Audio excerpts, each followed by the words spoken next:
지난주 비도 오고 덥고 입맛도 없고 많이 힘드셨죠? 이번 주도 더울 거예요. 제가 걸어가는데 어느 분이 더워서 환장하겠네, 그렇게 얘기를 하시더라고요. 그래도 오늘 우리는 그렇게 되지 않고 멀쩡하게 이렇게 예배에 다 들어오셨네요. 정말 잘하셨습니다. 하나님이 그거 제일로 좋아할 거예요. 지난주 누가 우리 교회 유튜브에 제가 한 설교에 댓글을 달았어요. 댓글 내용이 뭔 설교가 책을 읽고 있냐? 살짝 기분이 나빠질 뻔했어요. 오세숙 권사님께서 전도하려고 하는 분에게 우리 교회 목사님 설교다 하고 들어보려고 이렇게 보다가 확인을 했대요. 그래서 그분한테 또 댓글을 달고 싶었대요. 맞춤법이나 알고 제대로 쓰라고. 그러다 참으셨대요. 제가 말씀드렸어요. 선우가 바뀌기는 했는데 우리 교회 부흥하려나 보라고. 보통 악플은 유명인에게나 다는 건데 전 유명인도 아닌데 악플이 달렸으니 우리 교회가 앞으로 얼마나 어마어마하게 부흥하게 될까 하고 기대된다고 말씀드렸어요. 저희 아이들하고도 야 아빠, 유명인도 아닌데 연예인도 아닌데 악플이 달렸다 하면서 서로 얼마나 좋아했는지 몰라요. 보통 그런 건 연예인한테나 하는 거잖아요. 그리고요, 제가 혹시 그분이 오늘 설교를 다시 들으신다면 그분마저 은혜 받을 정도로 더 열심히 설교 준비하고 하면 되죠. 설마 우리 동성가족 중에 그런 분이 있어서 댓글을 달았나? 이런 생각을 했어요. 지난주 설교가 짧아서 길게 해달라고 하면 다른 분들한테 욕먹을까 봐 그렇게 쓰신 건 아닐까? 어쨌든 기대하세요. 이제 제가 한번 죽기 살기로 설교해 볼게요. 우리의 신앙생활이요, 우리가 다 같은 하나님을 믿고 예수 그리스도를 통해서 하나님께 나아가고 성령님의 도우심과 보호하심과 인도하심을 받지만 우리 신앙생활의 모습은 기도 제목도 좋게 은혜 받는 말씀도 감동되는 찬양도 신앙생활의 섬김과 습관도 모두 다 다릅니다. 차이가 있죠. 나와 조금 다르다고, 나와 조금 열심히 부족하다고 서로 아웅다웅 한다면 예수님 그런 모습을 보고 내가 그러려고 교회를 세운 게 아니다 하시며 서운해 하실 거예요. 저부터도요, 책 읽고 설교한다고 한 그분에게 설교를 얼마나 한다고 그렇게 합니까? 그럼 그분이 저한테 하는 건 목사님이 선수일지 몰라도 듣는 건 내가 선수요. 그러면 여름철 교회가 싸움판이 될 거 아니겠어요? 예수님 제게도 이렇게 얘기하실 거예요. 야, 설교를 책 읽듯 하든 뭐 하든 어떠냐? 그리고 설교하기 힘들면 제자들이 기록한 내 얘기하면 되지 뭐가 걱정이야. 네 얘기가 우선이냐 내 얘기가 우선이냐. 분명히 그렇게 말씀하실 거예요. 신앙생활 내 마음 같지 않죠. 내 마음 같아서도 안 돼요. 신앙생활은 예수님 마음 같아야 돼요. 그게 교회예요. 교회의 주인은 내가 아니라 예수님이잖아요. 물론 예수님이 그리스도이심을 믿지 않거나 자기가 그리스도라고 하는 이단은 징계하고 멀리해야 맞습니다. 저희 집은요, 보통 설 전에 흰떡을 빼오면 참기름 소금에 흰떡을 찍어 먹어요. 저는 그게 다 그렇게 먹는 줄 알아서 그러면 고기 먹는 것 같고 기분도 좋고 그래요. 근데 제가 커서 그 얘기를 했더니 누가 그렇게 먹냐고 조청에 찍어 먹지. 다른 사람한테 물어봤더니요, 꿀 설탕에, 아니 그 맛없는 꿀 설탕에 끈적끈적한 걸 찍어 먹는다고? 기름 소금에 찍어 먹으면 얼마나 맛있는데. 여러분 이번 설에요, 제 말 듣고 한번 잡숴봐요. 진짜 그렇게 먹으면 먹을만 합니다. 근데 떡을 기름이면 어떻고 꿀이면 어떻고 조청이면 어떻습니까? 신앙생활도 그렇습니다. 열심히 좀 부족하거나 더 많거나, 헌신이 부족하거나 헌신이 많거나 차이가 있을 수 있죠. 그런데 예수 믿는 게 제일 중요하고요. 그 하나님께 영광 돌리는 예배 생활이 제일 중요한 거예요. 예수님 이름으로 예수님 안에서 예수님 가르침대로 살아야죠. 아무쪼록 더운 여름 시험 드시지 말고 은혜 챙기시기 바랍니다.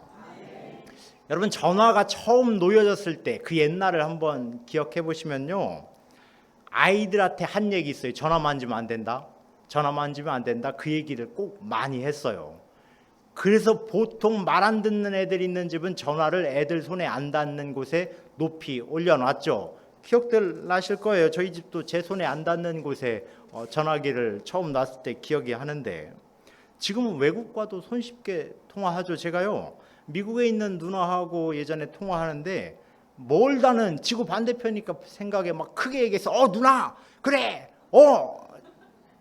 잘 들리니까 작게 얘기해, 촌스럽게 왜 그래, 그렇게 얘기하더라고요. 95년도에 친구를 만나러 서산에 갔는데, 그때 서해안 개발로 서산 땅값이 많이 올랐을 때예요. 경운기 타면서 핸드폰 운전하는 분을 처음 봤어요. 그때 핸드폰 값이 200만 원 막 이렇게 할 때인데요. 이처럼 우리의 문명이 발달하면서 손쉽게 멀리 떨어져 있는 대상과 전화 통화를 하죠. 기도가 그렇습니다. 우리 신앙생활이 기도를 전화처럼 생각하면 됩니다. 또 우리가 기도했다고 우리 하나님이 우리에게 이렇게 답장을 주진 않습니다. 지금은 전화를 받을 수 없으니 잠시 후에 다시 연락 주시기 바랍니다. 혹은 문자로 연락 주시기 바랍니다. 우리 하나님 절대로 그렇게 응답하시지 않습니다. 내 기도를 듣길 원하시고 바로 응답하십니다. 예수님 당시에 랍비가 자기의 제자들에게 기도를 가르쳐 주시는 것이 하나의 관행이고 관습이었습니다. 그래서 세례 요한도 자신의 제자들에게 기도를 가르쳐 준 걸 봤고, 예수님의 제자들도 그게 부러웠었나 봐요. 그래서 누가복음 11장에 보면 오늘 말씀 전에 이런 말씀을, 예수님 세례 요한도 그의 제자들에게 기도를 가르쳐 줬는데 우리에게도 좀 기도를 가르쳐 주세요 요청하는 장면이 나옵니다. 그러면서 예수님께서 곧바로 우리가 주기도문이라고 부르는 기도를 알려주세요. 주목할 점은요, 예수님이 사람 중에 칭찬한 가장 큰 칭찬은 세례 요한이 받았죠. 근데 세례 요한의 기도도 얼마나 유창하고 멋있었겠어요. 근데 제자들은 세례 요한의 기도는 싹 빼놨어요. 뭐 질투해서가 아니에요. 예수님 기도가 기도다라는 거예요. 우리가 아무리 기도를 유창하게 하고 멋있게 하더라도 예수님 이후로는 예수님 가르쳐 주신 기도를 해야 신앙생활이라는 거예요. 신앙생활은 그런 거예요. 예수님이 보여주신 대로, 알려주신 대로, 가르쳐주신 대로 하는 게 신앙생활이지, 내 마음에 흡족한 대로, 내가 하고 싶은 대로, 내가 편한 대로, 내가 잘하는 대로 한다면 그건 신앙생활이라고 할 수가 없죠. 그건 내 생활이죠. 예수님 기도의 내용뿐만 아니라 기도의 방법도 알려주고 계세요. 보통 기도의 방법까지 다른 이들은 랍비들은 알려주지 않았는데, 예수님 뭐라고 했냐? 외식하는 자와 같이 되지 하지 마라. 그들처럼 하면 안 된다라는 게 전제예요. 그리고 나서 골방에 들어가서 은밀한 중에 계신 내 아버지께 기도하라.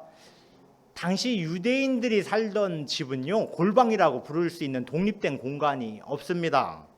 골방의 의미는 온전히 하나님께 집중해서 기도하라, 이렇게 이해하시면 되죠. 특정 장소에서 기도해야만 응답이 된다든지 기도가 잘 된다든지 그런 건 없어요. 우리 하나님은 어디에나 계신 하나님인데 특정 장소에서만 더 역사하시지는 않죠. 중요한 건 남이 좋게 기도하는 사람이 되는 게 아니라 기도를 들으시는 하나님 듣는 기도를 하라는 얘기죠. 그리고 내 솔직한 기도를 하라는 거예요. 그런데 기도하는 마음가짐이 나는 기도를 잘하는 사람이다, 혹은 나는 기도를 자주 하는 사람이다, 나는 기도를 오래 하는 사람이다, 이렇게 자랑하듯이 하면 안 된다는 거예요. 제가 아는 어느 목사님은요, 부목사님 때 이제 금요기도회가 끝나고 나면 다 정리를 하고 가는 게 그분의 역할이었는데, 맨 앞자리에서 누가 끝까지 기도 시간이 끝나고 다 갔는데도 1시간 동안 안 가더래요. 그래서 저분은 누군데 저렇게 기도를 오래 하나 가까이 갔더니요, 누가 기타에다가 잠바를 걸어놓고 갔더래요. 그래서 기도하는 건 줄 알고, 그래서 그분은 지금도 기도할 때마다 기타보다는 오래 해야지, 기타보다는 오래 해야지 이 마음을 품으면서 기도한다 하더라고요. 주일 대표 기도에 대한 제안을 잠깐 하나만 드리고 넘어가자면, 대표 기도를 유창하게 하는 거 좋습니다. 유창해야죠. 그래서 전 적는 기도를 좀 추천합니다. 저도 공식 석상에서 지방회라든지 이런 데서 기도하면 기도를 미리 적어 놓습니다. 그러면서 조금 더 합당한 기도, 좀 표현이, 왜냐하면 내 개인 기도가 아니잖아요. 대표 모두가 다 공감할 만한 기도, 그리고 내 개인의 관심사가 아니라 우리 공통의 관심사를 기도해야 맞죠. 그리고 또 성경 말씀을 읽고 기도하는 습관이 돼 있는 교회도 있고 개인도 있는데, 저는 그건 조금 자제했으면, 뭐 하지 말라 이거보다 자제했으면 좋겠습니다. 왜냐하면 말씀 자체가 설교가 되기 때문에 그래요. 저는 제가 하는 설교는 말씀의 사족일 뿐이다라는 걸 변함없이 늘 생각하는 사람입니다. 성경 말씀보다 뛰어난 설교가 세상에 어디 있겠어요? 말씀을 부연 설명하는 정도, 그게 설교죠. 어떻게 설교가 아무리 대단한들 예수님 말씀에 앞설 수가 있겠어요? 그리고 기도의 길이도 물론 우리가 전체가 다 신앙이 돈독해졌다면 관계없는데, 처음 예배당에 오거나 신앙에 아직 완숙한 정도에 이르지 못한 분은 5분 6분 이상 눈을 감고 있기 참 힘듭니다. 저희 고향교회에서는요 20분 기도하는 분이 있었어요. 그분은 항상 대표 기도하면 기본이 15분, 20분 정도. 그래서 나중에 어느 분은 그분이 대표 기도 이름에 들어가 있으면 그분 대표 기도 끝날 때쯤 온다고 얘기하는 분도 있었어요. 그래서 저는 목회하면서 그래도 기도를 하는 게 좋죠, 이런 생각을 합니다. 기도를 모른다면, 기도를 하지 않는다면 신앙생활의 기쁨과 감동을 제대로 체험할 수 있을까? 기도를 가볍게 여긴다면 건강한 신앙생활을 유지할 수 있을까? 우리의 신앙생활이 온전하려면 반드시 기도가 있어야 합니다. 우리 인생의 문제를 만나죠. 문제 없는 인생이 어디 있겠습니까? 그때 기도를 대신할 만한 게 없어요. 기도에 버금갈 만한 것도 없고요. 예수님 오늘 말씀에서도 너희는 이렇게 기도하라 하시면서 기도를 가르쳐 주시는데, 사실은 주기도문이라고 표현하기는 맞지 않아요. 이거는 예수님이 제자들에게 이렇게 기도하라 하고 알려주신 거니까 사실상 제자의 기도라고 해야 맞죠. 너희는 이렇게 기도하라 하시면서 신앙생활에 강조하는 게 있다는 거잖아요. 예수님께서 원칙을 정해주시는 거예요. 기도는 신앙생활에 아주 중요한 부분이니까요. 그러니까 기도는 나 좋을 대로 하는 게 아니라 믿음의 주인이신 주님 보기에 좋은 기도를 생각해야 된다는 거죠. 마태복음 6장에 구제와 기도와 금식에 대해서 예수님 말씀하시는데요, 당시 유대인의 의의 3대 덕목이 구제와 기도와 금식이었어요. 예수님 당시 사람들이요, 근데 바리새인들이 특히 하나님 중심이 아니라 자기 중심의 잘못된 의의 기도, 그것도 자기가 의롭다고 생각하는 기도를 하면서 예수님 뭐라고 하셨냐면, 그들은 상을 받지 못한다고 아예 대놓고 말씀하셨어요.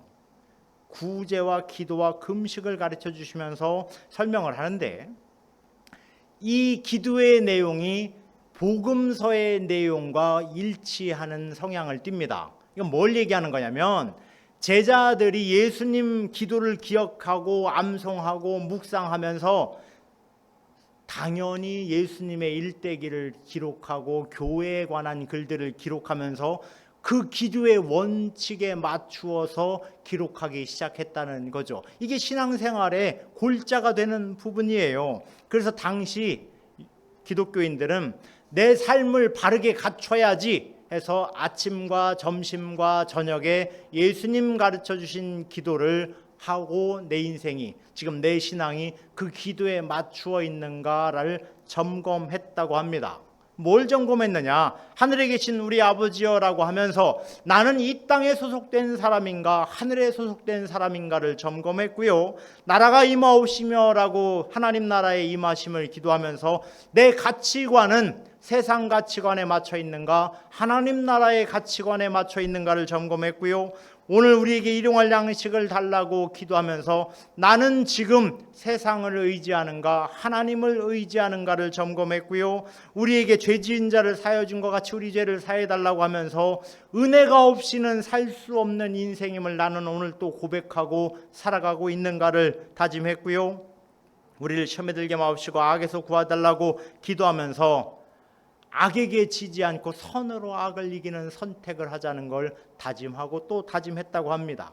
이후 나라와 권세와 영광의 아버지께 영원히 있습니다. 이건 교회가 송영으로 기도를 가르쳐 주신 것에 대한 찬양으로 넣은 부분입니다.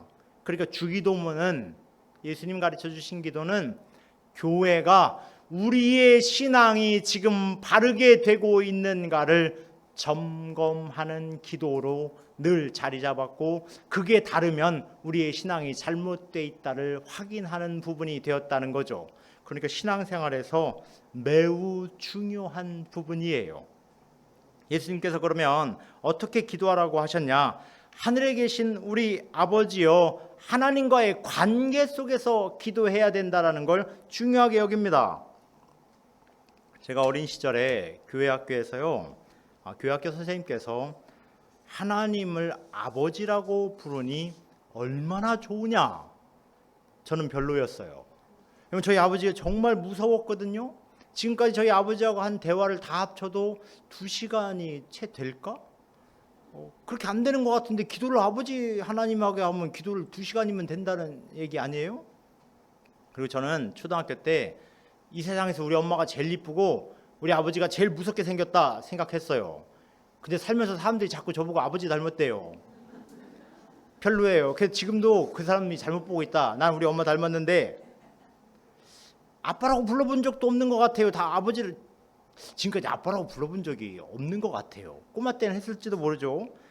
제 대학 동기 중에 아주 여성스러운 친구는 동기들이 차를 타고 가는데 아빠 알았어. 아빠 그래. 아빠 이렇게 하고 전화를 끊더래요. 그 반말을 하면서 그래서 옆에 있던 친구가 얘기를 했대요. 너는 아버지한테 아빠라고 하고 반말이 뭐냐? 그러니까 아빠 아닌데? 그럼 누군데? 장인어른인데? 그 친구 큰 교회에서 우리 동기 중에 제일 그 수천 명 교회에서 목회해요. 저도 진작에 아빠라고 할 걸 그럼 좀 달라졌을까? 근데 이스라엘은 그 정도가 아니었어요. 하나님이 알려주신 이름을 부르면 죽을 수도 있다.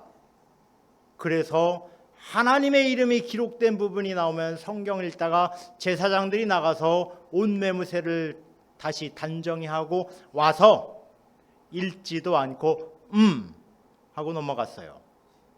그리고 나의 주 아도나이라고 표현했고요. 엘로힘이라고 표현했어요. 잘못 부르면 하나님의 이름을 우리가 망령되이 일컬기 때문에 죽을 수도 있다. 얼마나 두려웠으면. 그래서 이스라엘은 모음이 없어요. 그래서 하나님이 알려준 이름 뜻의 발음을 잃어버렸어요.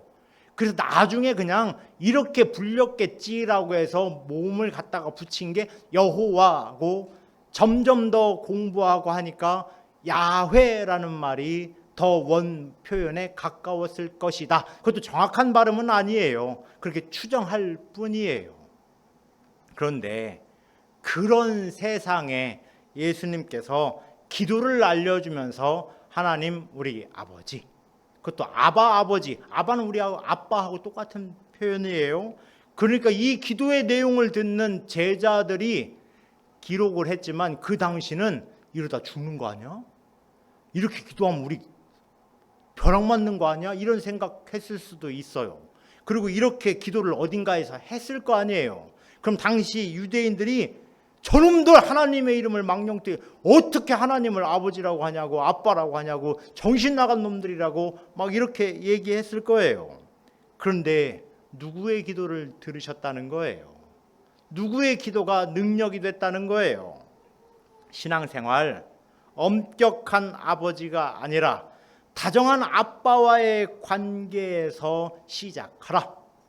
그래야 또 기도하고 또 기도할 거 아니에요. 아버지가 어려우면 부탁하는 것도 어려워요. 근데 아버지가 아빠라고 부르고 친숙하면 쉽게 부탁하잖아요. 이거 아빠 나 이거 이렇게 해야 돼. 이거 이렇게 해야 돼. 이렇게 얘기할 수 있잖아요. 우리 주님이 기도의 첫째 조건을 그렇게 얘기하는 거예요. 하나님을 아주 가깝게 부르는 데서 시작하라. 그래서 기도를 흔히 하나님과의 대화라고 부르죠. 근데 오늘날 신앙인의 문제는 기도가 적다는 거예요. 예전 기도에 한번 생각해 보세요. 예전에는요, 기도에 시작하면 꼭 목사님들이 이 얘기 많이 했어요. 절제하세요. 그만 절제하세요. 그만하세요. 절제하세요. 하고 이렇게 종을 이렇게 쳤어요. 근데 지금 이거 치기도 전에 다 가세요. 물론 예수님 기도를 많이 한다고 하나님이 들으실 줄 생각하지 마라라고는 하셨죠. 하지만 내 인생에 기도가 너무 적지 않은가라는 판단을 해볼 필요는 있습니다. 제가 고등학교 때 야간 자습 끝나고 교회에 들려서 잠깐 기도하러 하고 싶다 하고 기도하는데 누가 불을 켜는 거예요. 보니까 새벽 기도하려고 불을 켰더라고요. 목사님께 혼났어요. 공부할 때 공부해야지 와서 기도하고 있으면 어떡하냐고. 요즘 기도가 멋들어지고 유창해진 건 맞아요. 그런데 시간이 별로 없고 자주 하지 않는 문제가 현대 기독교인들의 특징이다라고 해요. 그러니까 목회자가요, 어떻게 되었냐면 요즘 이렇습니다. 내동 잘 집에서 잠자고 잘 쉬시던 분이요, 어느 날 기도하러 오시잖아요. 그럼 이런 생각부터 들어요. 무슨 문제 있나? 어디 아픈가?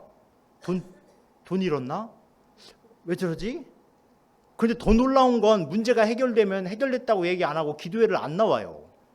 그래서 기도 해결됐다는 걸 알려주죠. 하다못해 어떤 분은 협박식으로 기도하는 분도 본 적 있어요. 하나님 이거 안 해주면 저 정말 가만히 안 있습니다.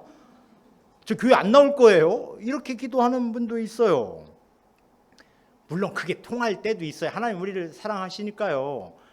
제가 양념통닭 아무리 사달라고 해도 저희 어머니가 돈 없다고 했는데 어느 날 길가에 떨어진 쥐약이 하나 있어서 갖다가 제 방 책상에 놔뒀어요. 그냥 쥐약 잡을 때 쓰려고 놔뒀더니 저희 어머니가 말도 안 했는데 양념통닭을 사주시더라고요. 근데 그건 간혹이에요. 진짜 그건 간혹이에요. 매번 제가 쥐약을 갖다 놓으면 너 이놈 미쳤냐 하고 정신병원에 감금하지 않겠어요? 하나님, 그 아버지 되심에 우리는 친숙해야 맞습니다. 다만 하나님에 대한 경외하는 마음을 잃어버리면 안 되죠. 물론 기도하면서 그렇게 하나님을 업신여기며 기도하는 사람이 몇이나 되겠어요. 하나님 우리의 이름을 소중히 여기시죠. 그래서 이름을 바꿔주시잖아요. 근데 하나님은 하나님의 이름도 우리에게 알려주시잖아요. 성경에서 이름을 안다는 건 정체를 알려주셨다는 얘기예요. 그래서 예수님도 귀신을 제압하면서 너의 이름이 뭐냐라고 하는 건 귀신의 이름을 묻는 게 아니라 네 정체가 뭐냐라고 알려주시는 장면이죠. 구약에 2570번 엘로힘이라고 기록되어 있고요. 하나님의 이름은 6823번 기록되어 있어요. 이렇게 기록한 이유는 뭐예요? 하나님의 이름을 부르는 자에게 하나님 역사한다는 거예요. 모든 일을 이루어 달라고, 하나님 내 삶을 좀 불쌍히 여겨달라고 한나가 기도하면서 만군의 여호와라고 기도했죠. 그리고 기도의 응답을 받았어요. 하나님 준비해 주십시오 하고 이루어졌더니 여호와 이레라고 고백했죠. 하나님 치료해 주십시오라고 기도하며 여호와 라파의 이름을 우리는 부르게 되었죠. 쓴물 내 인생을 고쳐달라고 기도하죠. 하나님 승리하게 해주십시오. 깃발 되신 하나님 여호와 니시를 불렀죠. 두려워 떠는 기드온에게 평강으로 들어오셨더니 역사하셨더니 기드온이 여호와 샬롬이라고 고백했죠. 우리의 의가 되신 의로우신 하나님이라고 성경은 기록했고요. 실만한 물과 푸른 초장으로 인도해달라고 다윗은 목자 되신 하나님이라고 고백했죠. 하나님 거기에 계셨군요. 우리는 망가진 성전을 봤는데 망가지지 않고 세워놓으신 성전을 보여주시며 거기에 계셨군요 하면서 여호와 쌈마의 하나님이라고 고백했죠. 우리 인생엔 어떤 하나님을 어떻게 얼마나 고백하고 있습니까? 이 중에 몇 가지의 기도가 내 기도와 합쳐집니까? 하나님의 이름에 거룩하심을 믿고 확신하고 부르고 또 부르고 또 부르라는 거예요. 예수님 기도는 나 중심의 기도가 되지 말고 하나님 중심 기도가 되어야 한다. 왜냐하면요, 기도하면 할수록 더 기도하게 되죠. 그리고 기도는 기도하면 기도할수록 더 예수님 알려주신 기도대로 되는 거죠. 다른 일을 위해서 기도하는 것, 이것이 믿음의 역량을 확인할 수 있는 길이 되기도 합니다. 저는요, 요즘 제 새벽 기도의 내용은 우리 교인 이름 전체 다 불러가면서 기도하는 게 제 기도예요. 하나님 도와주세요, 역사해 주세요. 그렇게 복이 되게 해달라고 기도하는 내용이 거의 제 새벽 기도의 내용이 대부분이에요. 아마 날마다 거듭될수록 제가 여러분을 더욱 사랑하기 때문이겠죠. 여러분도 그렇죠? 여러분도 날마다 예수님 안에서 저를 더 사랑하시는 중이죠. 예수님이 말씀해 준 기도의 내용 중엔 이웃사랑의 기도도 있어요. 나 혼자만을 위해 기도하라고 하지 않고, 그래서 나라고 기도하지 않고요, 우리라고 기도하고 있어요. 그러니까 여러분, 기도할 때 기도 내용이 10이라면 기도도 11조를 떼세요. 10 중에 하나는 이웃을 위해, 우리 교인을 위해 기도하세요. 물론 그 기도에 저도 우리 목사님의 기도도 좀 포함시켜 주시고요. 그리고 더 역량이 커지면 시간은 7분의 1을 요구하신 것처럼 7을 기도하면 그 중에 하나를 좀 기도해, 다른 일을 위해 기도하시기 바랍니다. 옛날 서기관들, 바리새인들의 기도는 자기를 뽐내는 기도였어요. 하나님, 나는 저 세리와 같이 기도하지 않습니다. 나는 일에 2번 금식했고 토색하지 않고 불의하지 않고 간음하지 않았어요. 이게 기도예요. 자기 자랑이에요. 근데 세리는 와서 통곡하면서 하나님, 나를 불쌍히 여겨주세요. 나는 죄인입니다. 예수님 그 기도를 들으시면서 뭐라고 했냐면, 저 기도는 하나님 듣지 않으셨다, 이 기도에 응답하셨다라고 아예 선언하셨잖아요. 물론 세리처럼만 기도할 수는 없어요. 언제까지 어릴 적 신앙만 간직합니까? 성숙해지고 성장해져야죠. 그래서 오늘부터 좀 말씀드릴게요. 기도에도 11조를 떼시기 바랍니다. 그래서 하나님께 좀 이웃을 위해 기도하십시오. 그리고 하나님께 집중하래요. 하나님의 이름, 하나님의 나라, 하나님의 뜻을 위해서도 기도하래요. 하나님의 이름이 거룩히 여김을 받아야죠. 하나님의 나라가 임해야죠. 하나님의 뜻이 이 땅에서도 이루어져야죠. 사도 바울, 그런즉 너희가 먹든지 마시든지 무엇을 하든지 다 하나님의 영광을 위하여 하라. 우리가 하는 기도도 마찬가지예요. 여러분, 혹 기도 응답이 잘 안 됩니까? 그러면 하나님의 뜻을 구하는 기도를 해보세요. 그러면 조급해지지 않아요. 더 기다릴 수 있어요. 감사할 수 있게 돼요. 사도 요한께서 그를 향하여 우리의 가진 바 담대한 것이 이것이니 그의 뜻대로 무엇을 구하면 들으심이라.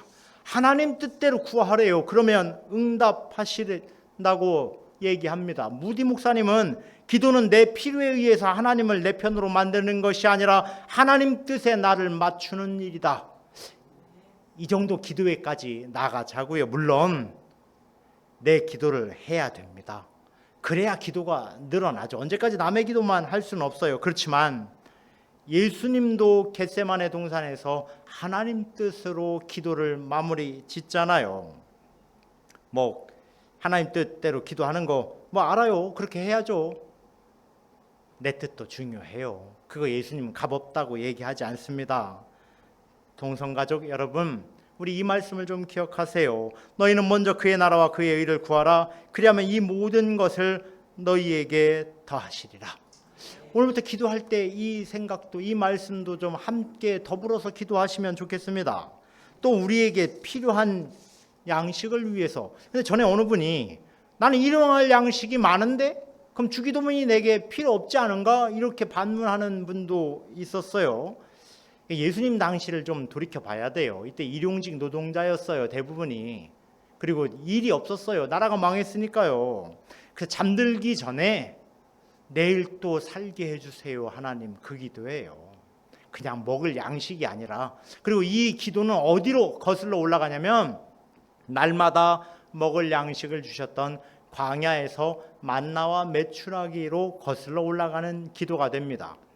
날마다 내게 역사하시는 하나님, 그 역사를 내게 또 내일도 이루어 주십시오.